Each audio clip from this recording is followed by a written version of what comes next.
Hello అండి. Welcome back to my channel. ఎలా ఉన్నారు అందరూ? నేను చాలా బాగున్నాను. మీరు ఎలా ఉన్నారో కామెంట్ చేసేయండి.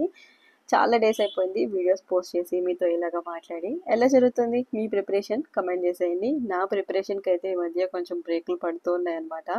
చాలా ఎర్లీగా స్టార్ట్ చేశాను. ఎలాగైనా కొంచెం ఎర్లీగా సిలబస్ ఫినిష్ చేసి రివిజన్కి టైం ఎక్కువ పెట్టుకోవాలి, ఎగ్జామ్ రాయడానికి టైం ఎక్కువ పెట్టుకోవాలి అని అనుకున్నాను. బట్ సడన్గా మధ్యలో కొంచెం హెల్త్ ఇష్యూస్ వచ్చాయి. అలాగే లీచుకి సడన్గా పుట్టు వెంట్రుకలు తీసేయాలని డిసైడ్ అయ్యాము. సో ఆ ఫంక్షన్ కాస్త అవ్వగానే బ్యాక్ టు బ్యాక్ సిస్టర్కి కానీ ఎంగేజ్మెంట్ ఫిక్స్ అయింది. సో వీటన్నిటి హడావిడి వల్ల వీడియోస్ పోస్ట్ చేయడానికి కుదరలేదు. బికాస్ నాకు దొరికేదే కొంచెం టైం కదా.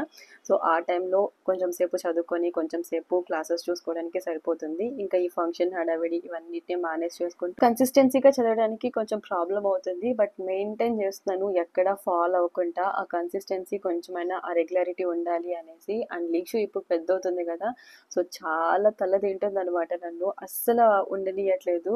చిన్నప్పుడే మేల్ అనిపిస్తుంది. సో అందుకే తనకి కొంచెం టీవీ అలవాటు చేసినాను. అట్లీస్ట్ ఒక 1 hour అయినా టీవీ పెట్టించేసి ఏదో ఒకటి కొంచెం ఎడ్యుకేషనల్ వీడియోసే పెట్టిస్తాను. సో తనకి కొంచెం అలోన్ ఫీలింగ్ ఉండదు. అలాగే తనకి కొంచెం ఏదో లెర్నింగ్ యాక్టివిటీస్ అలాగా ఉంటాయి అనేసి. సో టీవీని అయితే ఇప్పుడు ఎంకరేజ్ చేస్తున్నాను ఒక 1 hour డేకి అలాగా. సో ఆ టైంలో నేను ఈ హెడ్ ఫోన్స్ పెట్టుకొని ఏదైనా క్లాస్ వినడమో, లేదంటే ఏదైనా చదువుకోవడం అండ్ ఏదైనా ఎంసీక్యూస్ ప్రాక్టీస్ చేసుకోవడం ఇలాగ చేస్తున్నాను అనమాట. సో టైం అస్సలు సెట్ అవ్వట్లేదని ఇంకా స్లోగా తనకి టీవీ అలవాటు చేసినాను. ఈ ఫంక్షన్ హడావిడి అంతా అయిపోయిన తర్వాత ఇప్పుడే కాస్త ఫ్రీ టైం దొరికింది అనిపించింది. సో అందుకే ఇంకా వీడియోస్ అయితే స్టార్ట్ చేశాను. మాక్సిమం ఒక 2-3 వీడియోస్ అయితే చేస్తాను. ఆ తర్వాత స్టాప్ చేసేయాలి అని అనుకుంటున్నాను. నేను ఆల్రెడీ వీడియోస్లో కానీ చెప్పాను కదా, కొన్ని డేస్ తర్వాత స్టాప్ చేస్తాను అనేసి. ఎగ్జామ్ రాసిన తర్వాత మళ్ళీ రీస్టార్ట్ అయితే చేస్తాను. బికాజ్ ఈ వీడియోస్ పోస్ట్ చేయడానికి నాకు ఒక 2-3 hours అయితే టైం పడుతుంది. ఆ టైం కానీ నాకు చాలా ఇంపార్టెంట్ కదా. సో అందుకనేసి వీడియోస్ని స్టాప్ చేద్దాము, కంప్లీట్గా స్టడీస్ పైన ఫోకస్ చేద్దాము అనేసి అనుకుంటున్నాను. బట్ నన్ను ట్రస్ట్ చేసిన మీ అందరికీ కొంచెం ఏదైనా ఇన్ఫర్మేషన్ ఇస్తాను అని ఆల్రెడీ చెప్పాను కదా. సో నాకు తెలిసిన ఇన్ఫర్మేషన్ని మొత్తం ఒక 2-3 వీడియోస్లో టోటల్ ఇన్ఫర్మేషన్ ఏంటి అనేది ఒక 2-3 వీడియోస్లో అయితే చెప్పాలి అని అనుకుంటున్నాను. మేబీ నెక్స్ట్ వీడియోలో టోటల్ ఇన్ఫర్మేషన్ అయితే ఇస్తాను. అండ్ ఈ వీడియోలో ఏం చెప్పాలి అని అనుకుంటున్నానంటే, చాలామంది ఎయిదర్ ఇంట్లో ఉండి అయినా లేదంటే కాలేజ్కి వెళ్ళే వాళ్ళకైనా కానీ చాలామందికి ఇప్పుడున్న ఒక డౌట్ ఏంటి అంటే test papers, NEET exam test papers అన్నీ ఎక్కడ నుంచి రాయాలి, ఆర్ ఎక్కడ ఏమేమి సోర్సెస్ ఉన్నాయి అనేసి చాలామందికి డౌట్స్ ఉన్నాయి కదా. సో నాకు తెలిసిన కంప్లీట్ ఇన్ఫర్మేషన్ అయితే ఈ వీడియోలో షేర్ చేశాను. మీకు యూజ్ అవుతుందని అనుకుంటున్నాను. మీ ఫ్రెండ్స్కి ఎవరికైనా యూజ్ అయితే కనుక ఈ వీడియోని డెఫినెట్గా షేర్ చేయండి, ఓకేనా. సో ఫస్ట్ పాయింట్ ఏంటి అంటే, మీరు ఏ కాలేజ్లో లాంగ్ టర్మ్ చేరినా, like for example Allen, Aakash, ఎకిన్, పీడబ్ల్యూ బ్యాచ్ తీసుకున్నా, ఆర్ శ్రీ చైతన్య, నారాయణ, వీటిల్లో ఏది జాయిన్ అయినా కానీ వాళ్ళు పెట్టే వీక్ టెస్ట్లు, అలాగే మిడ్ టెస్ట్లు అండ్ పార్ట్ సిలబస్ టెస్ట్లు, హోల్ సిలబస్ టెస్ట్లు ఇవన్నీ పక్కగా అటెంప్ట్ చేయడానికి ట్రై చేయండి. ఇది మీ అందరికీ తెలుసు, నేను చెప్పాల్సిన అవసరం లేదు. నేను చెప్పాలనుకునేది ఏంటి అంటే, ఇప్పుడు మీరు ఏదైనా ఒక కాలేజ్లో జాయిన్ అయ్యారు, ఆ కాలేజ్ వాళ్ళు మెటీరియల్స్ ఇస్తారు. ఆ మెటీరియల్స్ను మొత్తం పర్ఫెక్ట్గా ఉండేలాగా చూసుకోండి. అలాగే ఇప్పుడు మీరు ఒక ఫస్ట్ ఇయర్ సిలబస్ని కంప్లీట్ చేసుకున్నారు, సెకండ్ ఇయర్ సిలబస్కి వెళ్తున్నారు. ఈ ఫస్ట్ ఇయర్ సిలబస్ని గుర్తుపెట్టుకోవడానికి ట్రిక్ ఏంటి అంటే, ఇప్పుడు మీరు ఆల్రెడీ ఒక కాలేజ్, ఒక ఎక్స్ అనే కాలేజ్లో జాయిన్ అయ్యారు. ఆ ఎక్స్ కాలేజ్లో ఉన్న మెటీరియల్స్ అన్నిటిని కంప్లీట్ చేశారు అండ్ ఫస్ట్ ఇయర్ కంప్లీట్ అయిపోయిన సిలబస్ మొత్తము. ఇప్పుడు సెకండ్ ఇయర్ది చదవాలనుకుంటున్నారు. సెకండ్ ఇయర్ది చదివే లోపల ఫస్ట్ ఇయర్ది ఖచ్చితంగా ఎంతో కొంత మర్చిపోతాం. ఇప్పుడు మనం చేయాల్సిన ఒక ట్రిక్ ఏంటి అంటే, ఇప్పుడు మనం ఆల్రెడీ ఎక్స్ కాలేజ్లో ఉన్న మెటీరియల్స్ బుక్స్ అన్ని యూజ్ చేసాం. మనకి ఆ వాటిల్లో అంతా కొంచెం బాగానే అటెంప్ట్ చేసినాం, మంచిగానే మార్క్స్ వచ్చినాయి. ఇప్పుడు మీరు చేయాల్సిన పని ఏంటి అంటే, సెకండ్ ఇయర్ సిలబస్ని రన్ చేస్తూ ఫస్ట్ ఇయర్లో ఉన్న సిలబస్ని గుర్తుపెట్టుకోవడానికి ప్రతిరోజు ఒక 100 MCQs ప్రతి చాప్టర్ నుంచి వరుసగా చేస్తూ ఉండండి. ఇప్పుడు మీరు చేయాల్సిన పని ఏంటి అంటే, మాడ్యూల్ని చేంజ్ చేయండి. ఫర్ ఎగ్జాంపుల్ ఇప్పుడు మీరు శ్రీ చైతన్యలో చదువుతున్నారు, శ్రీ చైతన్య మాడ్యూల్స్ మొత్తం వచ్చేసు. ఇప్పుడు ఆకాష్లో ట్రై చేయండి.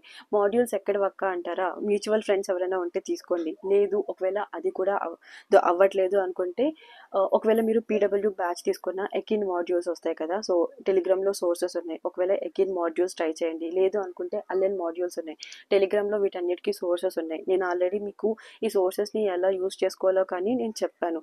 ఒకవేళ ఇది కూడా మాకు తెలీదు అనేసి అనుకుంటారా, ఇంకా వేరే మాడ్యూల్స్ ఉన్నాయి కదా, లైక్ ఆన్లైన్లో ఎంటీజీ ఫింగర్ టిప్స్ ఉన్నాయి. అలాగే మనకి ఆల్రెడీ కాలేజ్ వాళ్ళు ఇచ్చే మెటీరియల్స్తో పాటు ఎంటీజీ ఫింగర్ టిప్స్ ఇంకా చాలానే మెటీరియల్స్ ఉన్నాయి.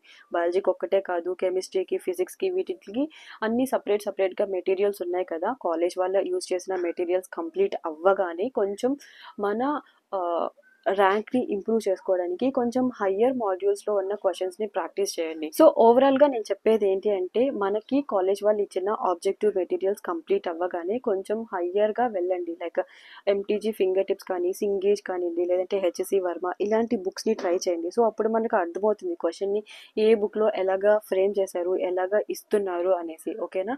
అండ్ అలాగే ఒకవేళ మీరు మిడ్ టెస్ట్లు, పార్ట్ సిలబస్ టెస్ట్లు, హోల్ సిలబస్ టెస్ట్లు రాసినా కానీ ఆ పేపర్స్ని అలాగనే సేవ్ చేసుకోండి రెఫరెన్స్ కోసం. వాటన్నిటిని లాస్ట్ మూమెంట్లో ఒకసారి రెఫర్ చేసినా కానీ మనకు అర్థమవుతుంది. ఇక్కడ ఇంకొక టిప్ ఏంటి అంటే, మనము హోల్ సిలబస్ మొత్తం చదివినా కానీ ఎక్కడో ఒక దగ్గర కొంచెం అనేది మిస్ అవుతాం. కానీ ఆ ఎంసీక్యూస్ని మాత్రం మనం డెఫినెట్గా మర్చిపోం. ఎందుకంటే మనకి ఆప్షన్ క్లియర్గా ఉంటుంది కాబట్టి ఈ ఎంసీక్యూస్ వైజ్ కానీ మనం కొంచెం గుర్తుపెట్టుకోవడానికి వీలుంటుంది. ఓకేనా? ఇంకా కాలేజ్ వాళ్ళు కాకుండా మాకు ఎటువంటి సోర్స్ లేదు, జస్ట్ ఇంట్లోనే సెల్ఫ్గా ప్రిపేర్ అవుతున్నాం, మాకేంటి టెస్ట్ పేపర్స్ సోర్సెస్ అంటే చాలానే ఉన్నాయి. చాలా అంటే చాలా ఆప్షన్స్ ఉన్నాయి. ఫస్ట్ థింగ్, నేను ఆల్రెడీ చాలాసార్లు చెప్పాను, టెలిగ్రామ్లో చాలా సోర్సెస్ ఉన్నాయి, వాటిని కంప్లీట్గా యూస్ చేసుకోండి. అండ్ జాగ్రత్త, ఈ మధ్య కొన్ని ఛానల్స్కి కాపీరైట్ వస్తుంది. సో మనకి ఏదైనా ఇంపార్టెంట్వి కావాలి అనుకున్నప్పుడు సేవ్ చేసుకొని గ్యాలరీలో స్టోర్ చేసుకోండి. అండ్ దెన్ ఇవి కాకుండా ఒకవేళ మీరు ఫైండ్ చేసినా చేయలేకపోయినా, ఒకవేళ కాపీరైట్ వచ్చినా కానీ ఇంకా అదర్ ఆల్టర్నేటివ్ సోర్సెస్ ఏంటి అంటే, first thing PW test series చాలా బాగున్నాయి. అండ్ న్యూగా పీడబ్ల్యూ రా టెస్ట్ సిరీస్ కానీ రిలీజ్ చేశారు కదా. మీకు ఒకవేళ ఇంట్రెస్ట్ ఉంటే డెఫినెట్గా అటెంప్ట్ చేయండి, మంచిగా ఉంది అసలు టెస్ట్ సిరీస్ అయితే. ఇంకా ఇది కాకుండా నేను రీసెంట్గా యూట్యూబ్లోనే ఒక ఛానల్ని ఫాలో అవుతున్నాను అనమాట, యాన్మోల్ శర్మ బయాలజీ. చాలా బాగుంది. ఎందుకు ఈ ఛానల్ గురించి స్పెసిఫిక్గా మెన్షన్ చేస్తున్నానంటే, సెల్ఫ్ ప్రిపరేషన్ చేసే వాళ్ళకి టెస్ట్ సిరీస్ అనేవి చాలా రేర్ అనమాట. చాలా మందికి ఈ ప్రాబ్లమ్ని ఫేస్ చేస్తుంటారు. దట్టు కొంచెం కాస్ట్ కానీ తక్కువే ఉంది కదా, అఫోర్డబుల్ ప్రైస్ అనమాట. ప్రతి ఒక్కరు కొంచెం ఈజీగా బై చేసుకోవచ్చు. జస్ట్ 850 845 రూపీస్ అనుకుంటాను.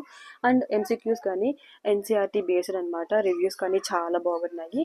సో ఒకసారి ఈ యూట్యూబ్ ఛానల్ని ఫాలో చేయండి. నచ్చితే కనుక మీరు ఒకవేళ కొనుక్కోవాలి టెస్ట్ సిరీస్ అనుకుంటే ఒకసారి చూడండి, మీకు నచ్చితే కనుక బై చేయండి. ఒకవేళ మీకు ఎవరికైనా తెలియదేమో అనేసి నేను ఇలాగా స్పెసిఫిక్గా తెలియని వాళ్ళ కోసం అయితే చెప్తున్నాను. అండ్ ఇంకా బెస్ట్ ఏమైనా ఉందా అంటే పీడబ్ల్యూ రా టెస్ట్ సిరీస్. ఒకవేళ మీరు ర్యాంక్ ఇంప్రూవ్ చేసుకోవాలి, ర్యాంక్ బూస్టర్ క్వశ్చన్ పేపర్ ఏదైనా ఉంది అనుకుంటే పీడబ్ల్యూ టెస్ట్ సిరీస్ అనమాట, రా టెస్ట్ సిరీస్. ఒకవేళ మీకు అఫోర్డబుల్ చేయగలుగుతారు అనేసి అనుకుంటే టెస్ట్ సిరీస్ని ఇవ్వడానికి ట్రై చేయండి. అండ్ ఇది వరకు నేను షార్ట్స్లో కానీ డిస్క్రిప్షన్లో మెన్షన్ చేస్తున్నాను. సూన్ ఒక షార్ట్ కానీ మళ్ళీ పోస్ట్ చేస్తాను, టోటల్ అన్నీ ఒకే దగ్గర ఉన్నట్టు ఉంటాయి అన్నట్టు. ఐ హోప్ ఈ వీడియో ఎందుకు నచ్చిందని అనుకుంటున్నాను. Thanks for watching. Bye. See you soon in next video. Thank you.